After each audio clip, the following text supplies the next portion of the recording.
BFN app installation. Download the APK file that has been sent to your mobile. Next, go to the file manager and in that go to the APK folder. In this folder, select the BFN 290 APK file and click the install button. After that, it shows that it is installing.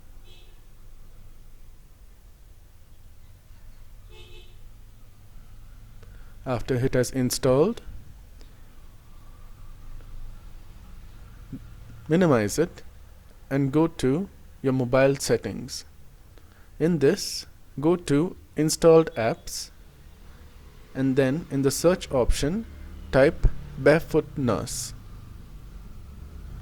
Select the BareFoot Nurse file that comes up over there and go to the app permissions. Over here, switch on both your location and telephone, which it asks for.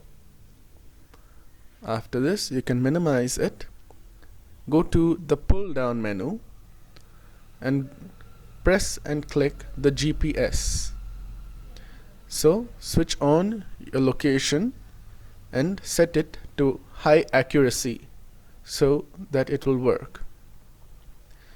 You can then go ahead and open the BareFoot Nurse app and enter your mobile number in order to log in.